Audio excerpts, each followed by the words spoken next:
Bapa, kami bersyukur pagi hari ini kembali kami boleh datang di hadapan-Mu untuk sebentar meneduhkan hati kami mendengar akan firman-Mu. Kami rindu Tuhan, ada sesuatu yang boleh Engkau sampaikan kepada kami.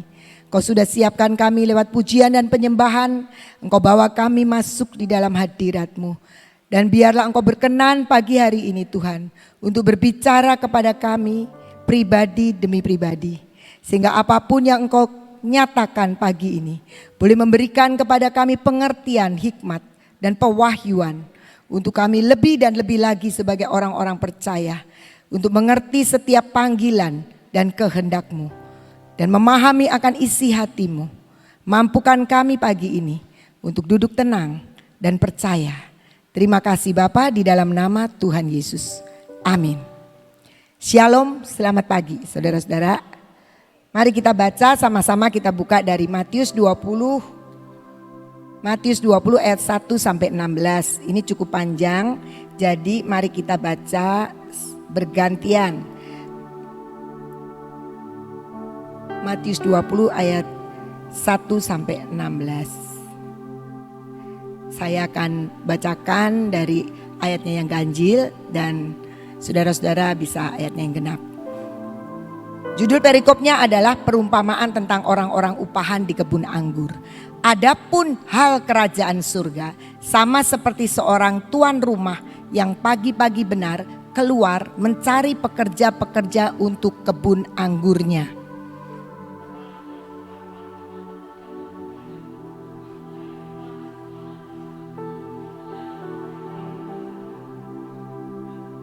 Ya, ayat 3. Kira-kira pukul 9 pagi ia keluar pula dan dilihatnya ada lagi orang-orang lain menganggur di pasar.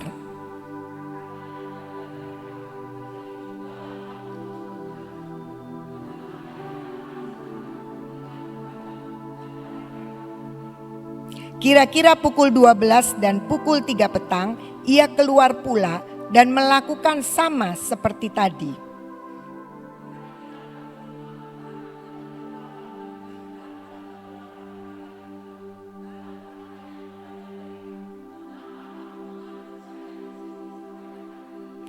Kata mereka kepadanya, karena tidak ada orang mengupah kami.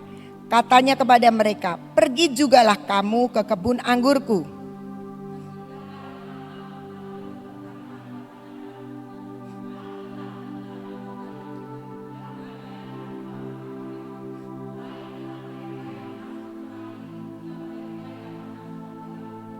Maka datanglah mereka yang mulai bekerja kira-kira pukul 5 dan mereka menerima masing-masing 1 dinar.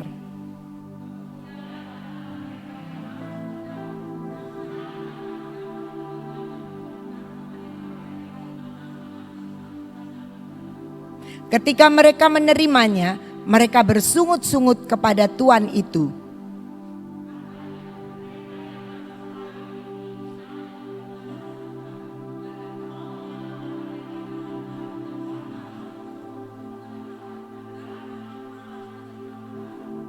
Tetapi tuan itu menjawab seorang dari mereka, saudara, aku tidak berlaku tidak adil terhadap engkau. Bukankah kita telah sepakat sedinar sehari?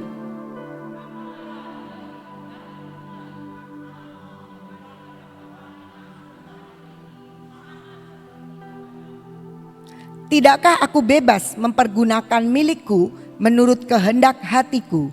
Atau iri hatikah engkau karena aku murah hati?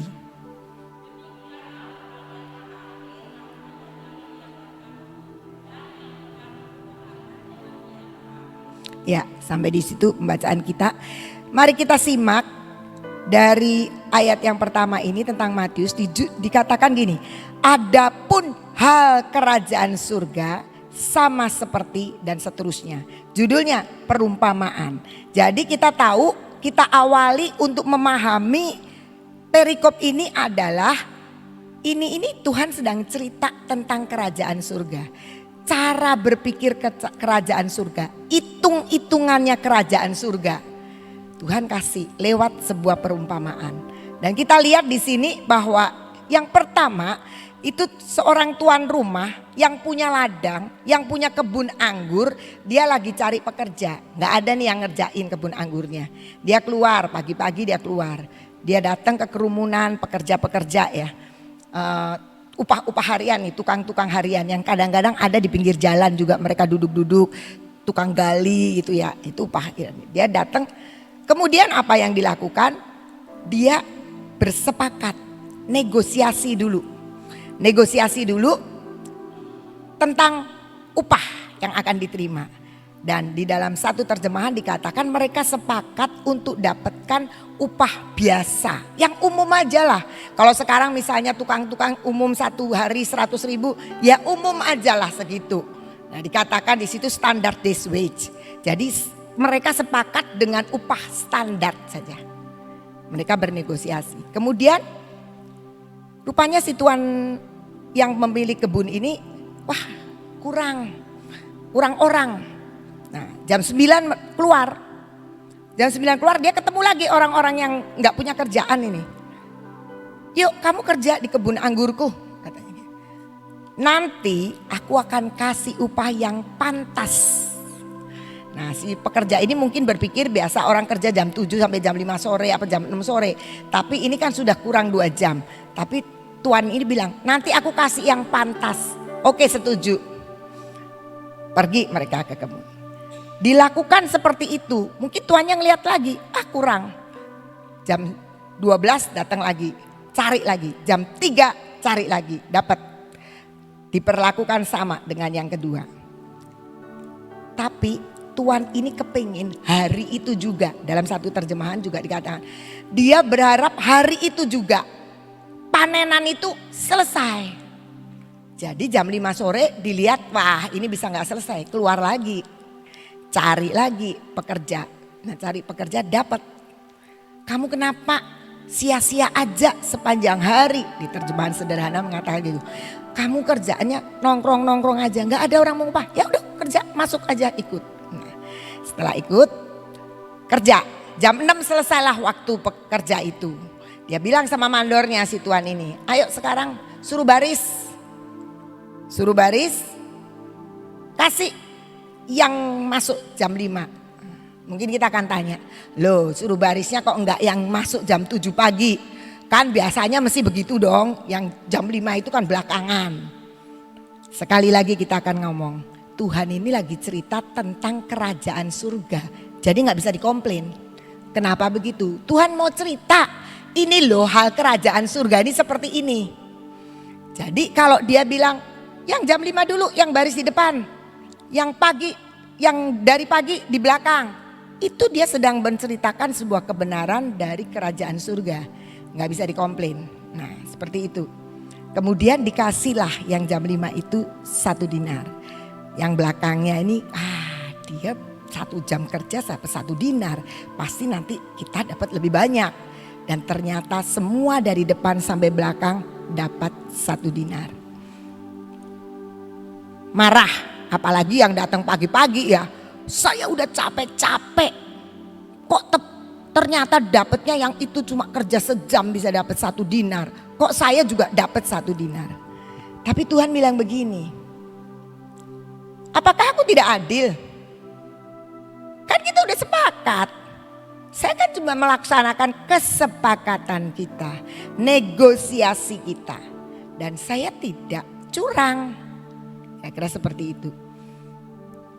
Sekali lagi kita lihat, ini Tuhan lagi cerita tentang kerajaan surga. Jadi cara berpikir yang sangat berbeda. Kita seringkali secara dunia enggak adil. Memang enggak adil. Tuhan bilang apanya yang enggak adil? Wong kita sudah negosiasi kok. Sepakat dengan 1 dinar. Dan Tuhan bilang, kenapa kamu iri, kenapa kamu marah? Kalau aku kasih sama yang jam 5 masuk. Aku murah hati, aku kasih 1 dinar juga. Kan hakku untuk memberikan. Ini sedang memberikan gambaran kepada kita bahwa sebenarnya hitung-hitungannya kerajaan surga itu sangat berbeda dengan cara hitungannya kita. Hitungannya kerajaan surga adalah otoritas Tuhan, kedaulatan Tuhan, perkenanan Tuhan. Itu yang sedang terjadi. Kita nggak bisa pikir nggak adil Tuhan, nggak adil. Keadilan Tuhan itu berlaku seperti ini. Cara kerajaan surga ya adil dong. Mintanya 1 dinar dikasih 1 dinar kok nggak adil. Loh itu yang kerja 1 jam itu urusanku. Karena ini bicara kerajaan surga itu ada kedaulatan. Bukankah aku boleh mengelola, aku boleh berikan semauku dari uangku, dari hartaku, dari apa yang aku miliki kepada orang-orang yang kerja 1 jam. Kira-kira seperti itu.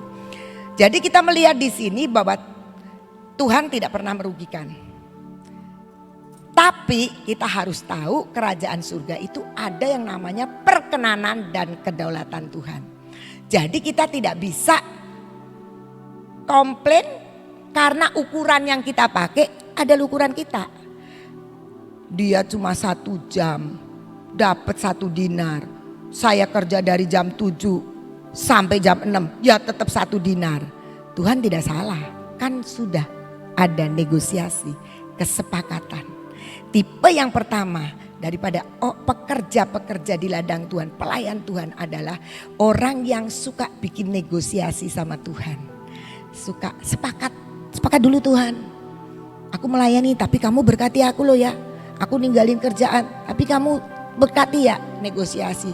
Ya sudah sehari kamu dapat berapa omsetnya, kasih walaupun kamu pelayanan. Nah dikasih segitu ya sudah terima, itu hasil negosiasi.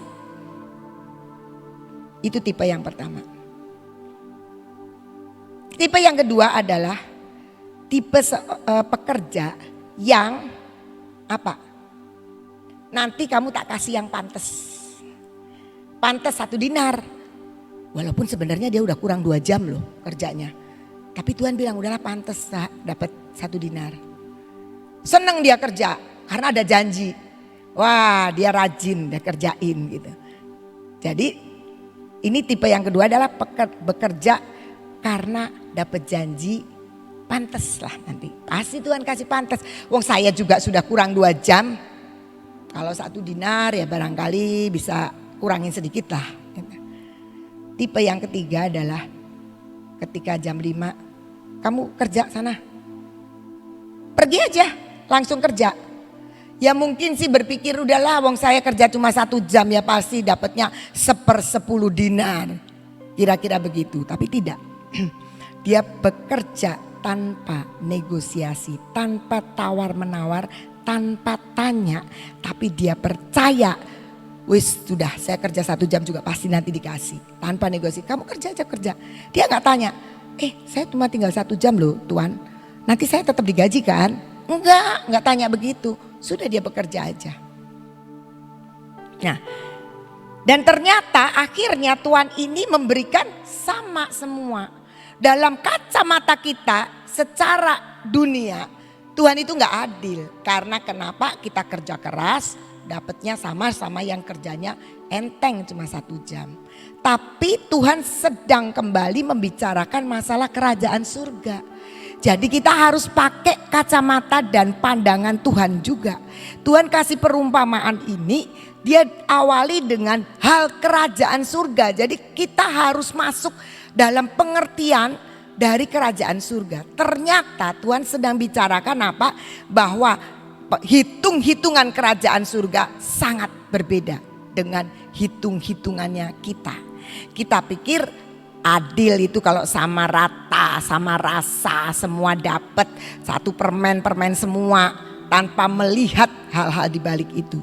Tapi ternyata Tuhan punya perkenanan, punya kedaulatan, punya kuasa untuk menetapkan semua yang di luar yang kita pikirkan. Apa itu? Mari kita lihat ya. Hakim-Hakim 4 ayat 6 sampai 9.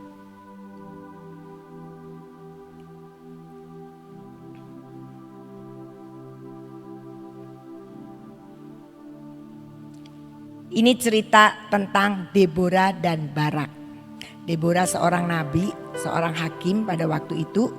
Dalam suasana dan keadaan bangsa Israel ini punya musuh, orang Kanaan. Musuhnya ini kuat, bangsa Israelnya ketakutan. Di musuhnya itu ada yang namanya Sisera, panglima yang kuat. Dia punya perlengkapan ya. Orang Kanaan, Raja Kanaan punya perlengkapan kereta, kuda, besi dan sebagainya. Pokoknya mengerikan buat bangsa Israel. Tapi kemudian pada zamannya Deborah ini, Deborah bilang sama Barak. Dia bilang begini di ayatnya yang ke-6. Ia menyuruh memanggil Barak, ia ini Deborah.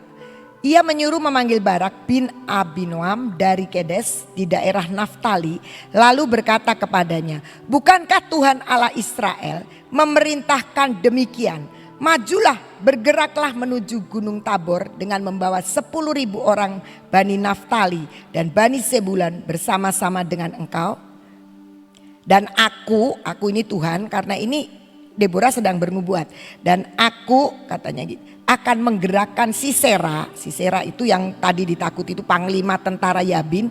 Dengan kereta-keretanya dan pasukan-pasukannya menuju engkau ke sungai Kison. Dan aku akan menyerahkan dia ke dalam tanganmu. Jawab Barak kepada Deborah, jika engkau turut maju, aku maju. Tetapi jika engkau tidak turut maju, aku pun tidak maju. Kata Deborah, baik, aku turut. Hanya engkau tidak akan mendapat kehormatan dalam perjalanan yang engkau lakukan ini, sebab Tuhan akan menyerahkan Sisera ke dalam tangan seorang perempuan. Lalu Deborah bangun berdiri dan pergi bersama-sama dengan Barak ke Kedes. Barak ini sebenarnya dia itu mau diorbitkan sama Tuhan. Dia itu mau dipromosikan sama Tuhan. Sisera nanti tak atur, Sisera dengan kereta-kereta kudanya ini datengin kamu. Tapi percayalah nanti kamu akan menang. Itu. Tapi dia bernegosiasi. Ini Deborah enak aja ngomong. Padahal Deborah sedang bernubuat. Deborah enak aja ngomong. Ya sudah begini aja. Oke, aku maju. Tapi kalau kamu maju. Kalau kamu gak maju, aku juga gak mau maju. Bernegosiasi. Dan apa yang diterima oleh Barak? Barak maju sih. Sisera memang mati tapi bukan di tangan dia. Dan dikatakan kamu tidak akan mendapat kehormatan. Karena bukan kamu yang nanti bunuh Sisera. Jadi orang yang bernegosiasi itu dapat sih kemenangan dapat. Tapi yang ngepas. Tidak bisa mengalami promosi. Kenapa? Ya standar aja. Standar aja. Hasil dari negosiasinya menang. Tapi dia dapatnya standar. Kenapa? Karena dia bernegosiasi. Bersepakat dengan Tuhan. Kesepakatan. Gak boleh toh. Oh boleh-boleh aja. Mau sepakat Tuhan suka juga. Mau juga bersepakat. Ini dia ceritain di sini. Tapi ada bedanya.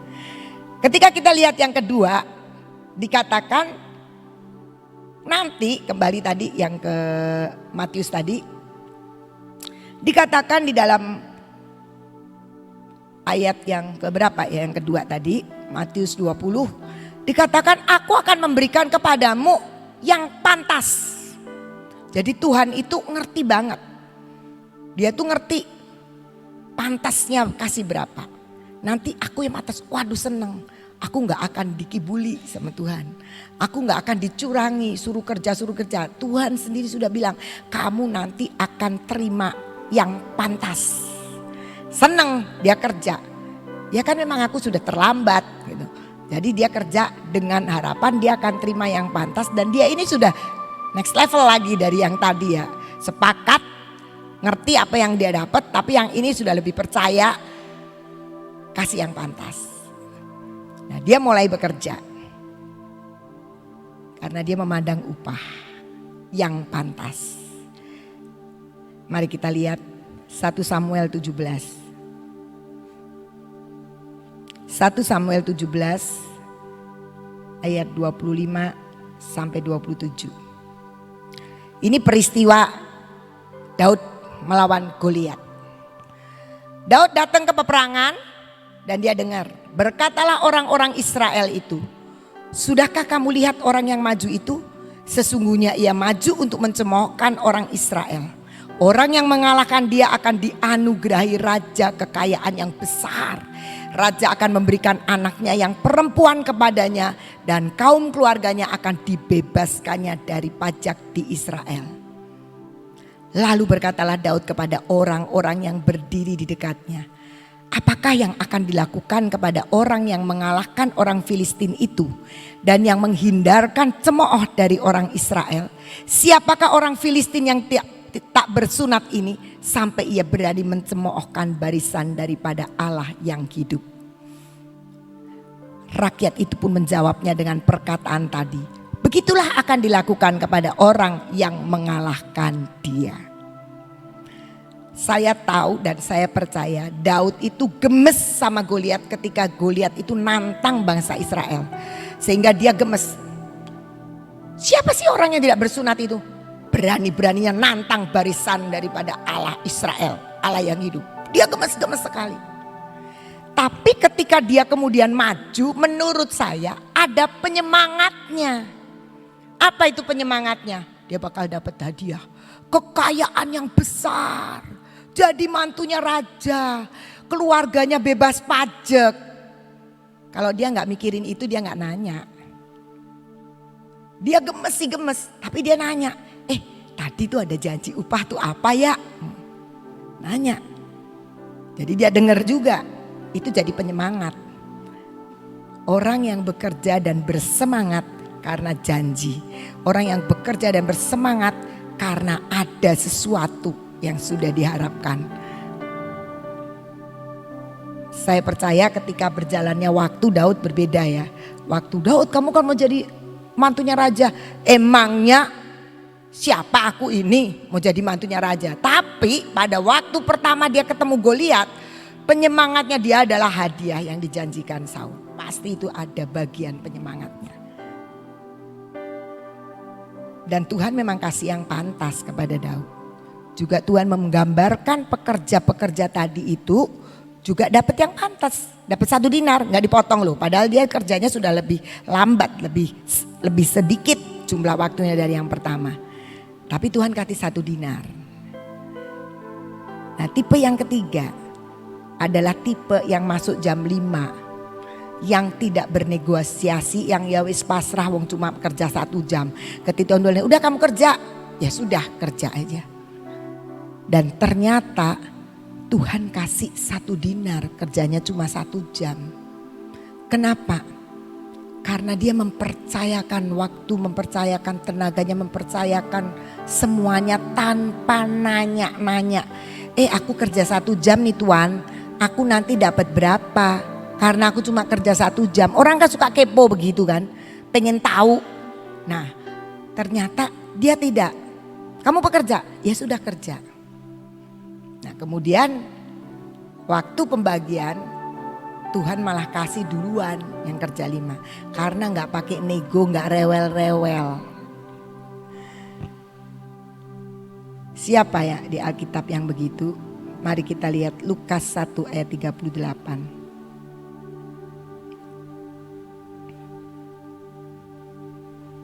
Maria ketika didatangin Gabriel, dia memang sempat tanya, aku ini belum punya suami loh. Oh, nanti Roh Kudus yang akan membuat kamu hamil, kamu akan melahirkan bayi. Kata Maria, sesungguhnya aku ini adalah hamba Tuhan. Jadilah padaku menurut perkataanmu itu. Maria gak bernegosiasi loh. Maria gak bilang begini, jamin ya Tuhan, aku gak dikutukin, gak dilemparin batu. Jamin loh ya Tuhan, kamu kirim malaikat-malaikat. Aku nggak dianiaya. Jamin ya Tuhan, Yusuf itu tidak meninggalkan aku. Nggak ada negosiasi itu. Sesungguhnya aku ini adalah hamba Tuhan. Jadilah padaku menurut perkataanmu itu. Dan ketika itu ada pada kita, maka kita akan lihat ada kemurahan Tuhan, ada perkenanan Tuhan, ada kedaulatan Tuhan yang ternyata itu jauh lebih besar dari apa yang kita bisa pikirkan dan kita bisa hitungkan. Ternyata hitung-hitungan kerajaan surga itu seperti itu. Makanya Tuhan tuh mau cerita sama kita. Nih hal kerajaan surga kalau kamu mau tahu hitung-hitungannya ini begini. Udah gak usah sepakat-sepakat upah. Saya dapat apa? Enggak. Kan saya sudah banyak nyumbang, harusnya saya dapat fasilitas. Tapi mari kita belajar menjadi, sekalipun hari-hari ini sebenarnya kita adalah generasi yang jam 5, saudara. Sebentar lagi Tuhan Yesus sudah akan datang di awan-awan.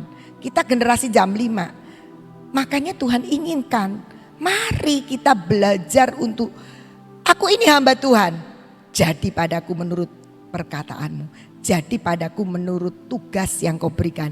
Jadi padaku menurut apa yang engkau kehendaki dalam hidupku. Kedaulatan Tuhan akan dinyatakan. Kemurahan Tuhan, perkenanan Tuhan akan dinyatakan. Saya membaca dalam satu terjemahan tentang Abraham. Abraham ketika mendapat janji, punya keturunan seperti bintang di langit. Maka percayalah Abraham kepada Tuhan. Dan kita biasa bacakan Tuhan berkenan kepadanya. Tapi terjemahan ini bagus. Maka percayalah Abraham kepada Tuhan dan Tuhan senang. Terjemahnya begitu. Jadi saya menangkap, oh iya, kalau kita bisa percaya golong-golong sama Tuhan, Tuhan itu senang.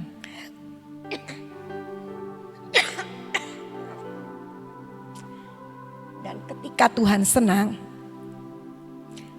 saudara-saudara, kalau kita senang gimana yo? Kalau kita lagi senang itu kan, waduh, banyak keluar kemurahan, kebaikan, wah lagi senang kan. Kalau lagi marah jangan deket-deket gitu kan. Tapi kalau lagi senang itu kan kita seringkali memberikan hal-hal yang baik itu menjadi berkat bagi banyak orang. Kita bisa bayangin kalau Tuhan senang sama kita. Karena kita percaya. Karena kita gelinding wae kata Pak Yusak. Maka kita akan menjadi orang-orang yang masuk dalam perhitungan Tuhan sesuai dengan kerajaan Allah, kerajaan surga. Bahwa di situ akan ada perkenanan, ada kemurahan, ada kedaulatan Tuhan yang tidak bisa diganggu gugat sama orang lain. Loh Tuhan, kok dia lebih diberkati dari aku? Loh Tuhan, kok dia dapat mujizat? Kok ini enggak? Itu kedaulatan Tuhan. Dan itu bisa turun ketika Tuhan itu mau kita datang dan kita menjadi orang-orang yang gak mikirin apa-apa. Gelinding wae. Kerja ya kerjain aja. Itu urusan Tuhan. Dan ternyata kalau sudah sampai ke urusan Tuhan, Tuhan itu lebih besar, lebih dahsyat, lebih ajaib, lebih berkuasa, lebih dan lebih daripada apa yang kita takar. Pantasnya aku dapat seperti ini. Padahal ternyata negosiasi kita sama Tuhan sesuai kepantasan yang kita pikir. Tapi sebenarnya Tuhan bilang kerajaan surga itu seperti ini. Ketika engkau gak usah negosiasi, gak usah dikompor-kompori untuk menjadi pekerja Tuhan. Maka Tuhan itu akan menggerakkan propertinya untuk diberikan pada kita sesuai dengan maunya Dia. Tidak bisa dikomplain orang. Orang mau komplain seperti apapun, biarlah itu kafilah tetap berlalu. Tapi kita tahu bahwa apa yang Tuhan sediakan buat kita lebih. Jangan seperti Barak. Akhirnya kamu gak akan dapat kehormatan itu. Mari kita belajar untuk menjadi pekerja yang bekerja, pelayan-pelayan Tuhan yang tanpa negosiasi. Beberapa waktu yang lalu saya merenungkan di sini juga tentang di dalam 1 Korintus 4 itu. Biarlah orang memandang kita sebagai pelayan-pelayan yang di dalam diri kita dipercayakan rahasia Allah. Jadi kita punya rahasia Allah, rahasia kerajaan surga yang sebenarnya hitung-hitungannya kita juga harus ngerti hitung-hitungan surga. Jangan kita gak adil, Tuhan gak adil, kok dia dikasih saya enggak. Percayalah ada bagian sendiri di dalam hidup kita yang akan dan sungguh menjadi takaran kita yang Tuhan sendiri sudah paskan di dalam hidup kita. Bagian kita apa? Bagian kita adalah gelinding wae, percaya bahwa Tuhan itu jauh lebih baik dari yang kita pikirkan. Dia akan mengabulkan doa kita jauh lebih besar, lebih dahsyat dari yang kita bisa doakan. Amin. Tuhan Yesus memberkati.